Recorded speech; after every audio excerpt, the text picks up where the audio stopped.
Hey guys, welcome back to another video on favorite products and regrets, toddler version. It's just Grace again this time. We've had Ella for a little over a year now and we've kind of had a lot of time to learn about her and her preferences, so our regrets list is probably less extensive than the last video, but we still wanted to share our personal experience even though your list might look different. So let's get right to it.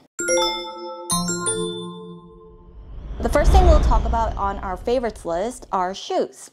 And these aren't just any shoes. The shoes that I will be talking about are first walker shoes.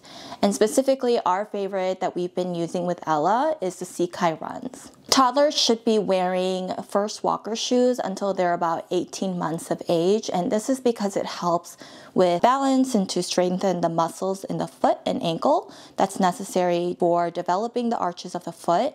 And it also provides stability for higher motor skills. So the good thing about the Sekai Run shoes that Ella has been wearing, we have a couple of pairs and we've had to size up frequently, but they're very bendy and flexible, and that's probably one of the most important things because you don't want the shoes to be very stiff. It'll be hard for kids to walk. They're learning how to walk, but if they're using very stiff shoes, they can't properly grow and develop the right muscles to make sure that they're walking appropriately. I personally will say that these are probably my husband's favorite thing because he cares more about the comfort when Ella walks over like how trendy it looks. And personally, I don't think they have the most trendy colors or patterns for kids. Maybe kids probably like it. I mean, Ella always gravitates towards her pink sparkly shoes, but if it were up to me, I'd prefer more of like a neutral white colored sneaker, but they don't have that option, but definitely they have a lot of options that your kids will love. In terms of cost, these are kind of pricey. They're a little over $50. You can find them on sale sometimes, but they are probably worth the price. Ella was zooming in these shoes compared to any other shoes that she has worn as a toddler. So I definitely think that it is worth the price. And next on our list is the Bentgo Chill Lunch Box. These are great for toddlers because if they are going to daycare or if they are, I don't know, you guys are going to the zoo or taking a picnic somewhere, I mean, it's just the perfect size lunchbox with compartments that you can put snacks in and food in. And I mean, Ella uses this mostly on Sundays when she goes to nursery at church. And we just fill it with all the goodies that'll last her pretty much half the day. And we do go to church early, so the chill pack is actually very convenient because it keeps it cool until she goes to nursery. Before I got this lunchbox, it was actually a gift. We used to carry like a bulky cooler bag, and I know they make those smaller lunch bags that are coolers, but I don't know, something about just having this box that I can slip into her bag quickly, and it just kind of reduces the amount of things that you need to carry. It's very nice and convenient. So I can't wait to use this because the weather is getting warmer and we're planning a lot of like picnics and zoo trips and things like that. And Ella just loves holding onto her lunchbox and eating from it, or like even at home sometimes she wants her food in there and she likes to carry it to her table and eat her snacks there. Next thing on the list is the Lalo Play Kit, which is the table and chair set. So this is one of the purchases that we got more recently, but we absolutely fell in love with it. I mean, Ella, every day in the morning, she comes down from sleeping and she will just go straight to her table and she wants to color on there, she wants to eat on there, she eats her snacks during the day there, and she just spends a lot of time there. Sometimes she'll sit and just look out the window. She's been really into birds lately, so she just looks at the windows or out the windows from there. And I would just like to say that there isn't a specific reason that anyone should purchase the Lalo Play Kit. We just personally thought it would be good for us, a good fit for us, because Ella's high chair actually turns into one of the chairs for these tables.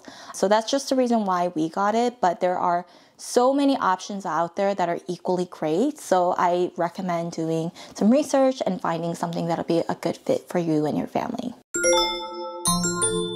The next on our list is the dadada, it's kind of hard to say, Toddler Tower, and this is basically just like a learning tower that you could put by your countertops. And it's great because it kind of just incorporates your child into your daily activities. And we actually started getting this because Ella just started getting very curious about what we were doing, and she would always want us to hold her. And she's not typically a child who likes to be held all the time. She's very independent, but she wanted to see what we were doing, so we had to constantly hold her, which would also affect the activity we were doing at that time. I would say a con about this product is that there's kind of a big gap of where the kid enters and exits.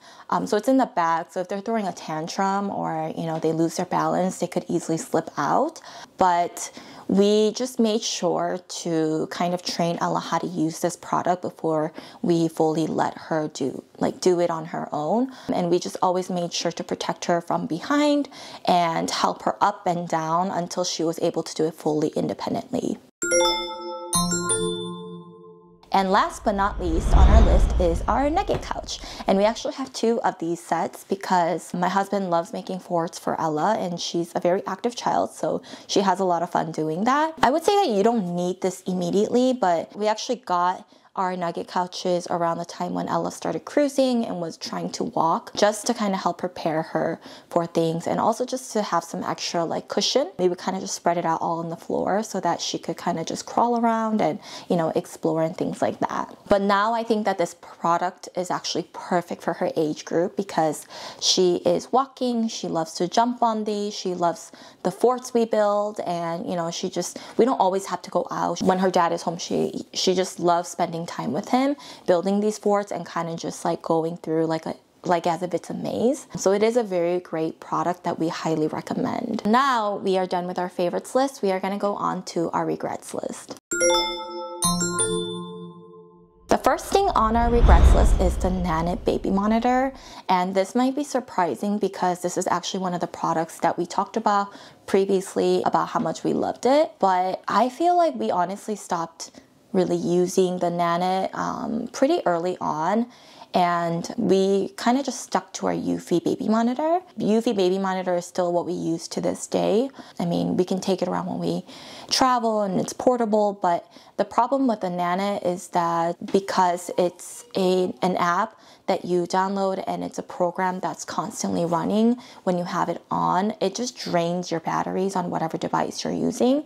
So we just tend not to use it, and we also don't really need to go into our apps to look at it because we're not really apart from Ella that much. I am a stay-at-home mom, and also Ella kind of just does everything with us, so we typically don't rely on babysitters that much. So maybe for some of you it would be very, very helpful if you need to just monitor your child at home, and it is Wi-Fi powered and app powered, so it is convenient. But in our case, we just found that we just never really used it, and for the cost, because it is kind of a pricey product, we just like our Eufy better in that sense. Okay, and the next thing on our list is not a specific product, but it's just an excess of toys and books. I honestly feel like Ella doesn't have that many, but we did receive a lot of hand-me-downs of books and toys, and they are all really great, and Ella does love to play with them, but there are only a few things that she plays with frequently or on a daily basis. So just having a lot of books and toys, it kind of just takes up a lot of room, and it could be overstimulating for kids. So we just recommend maybe just limiting the amount of things that you have in the home. And on top of that, Ella just she's in a stage where she just loves to observe and just walk and run.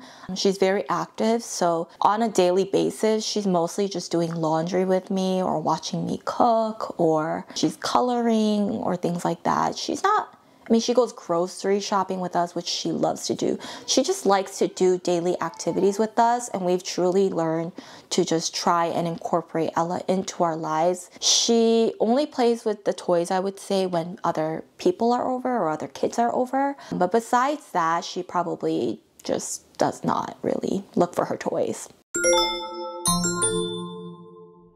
The next on our list are non-first walker shoes. Non-first walker shoes are anything that don't have like a really good bend. I mean, I am guilty of just making this mistake over and over again and buying too many shoes for Ella. I mean, I truly love all the shoes that I buy Ella, but I would say she probably used it only a handful of times, so it does feel like kind of a waste in the sense that I wish she could continue to wear it, but she's outgrowing these shoes so quickly. And the next item on the list kind of goes along with this, but it's one-time wear outfits. So things like holiday outfits or really fancy dresses that she can only wear for like one particular occasion. So what I recommend doing is to, I mean, I don't think that it's a regret of mine to buy nice clothes for Ella because I truly love to dress her in clothes that I think are very cute, because she's going to get to a point like very, very soon where she's going to want to decide what she wants to wear. So until that point, I kind of want to, you know, just dress her in cute little clothes. Yeah, I recommend that instead of buying like one-time wear outfits, maybe buy clothes that you can kind of mix and match and wear on several occasions. And last on our list for the regrets is the diaper pail. And I wouldn't necessarily say that the diaper pail, which we have the Ubbi diaper pail, I wouldn't say that it's a regret buying that. It is a very nice pail, and I'm sure we're going to be continuing to use it down the line.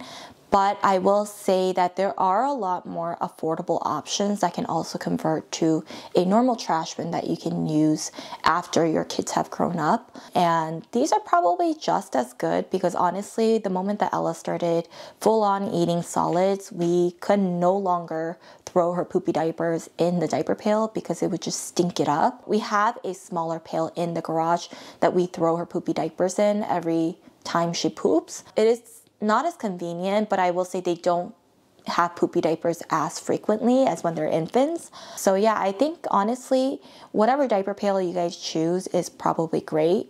I would just keep in mind that they don't use it for a long period of time. So either getting something a little more affordable or getting something a little bit more odor controlling is probably going to be beneficial. So we hope you guys enjoyed this video, and if you guys have any questions or suggestions, just leave a comment down below, and we'll see you guys next time.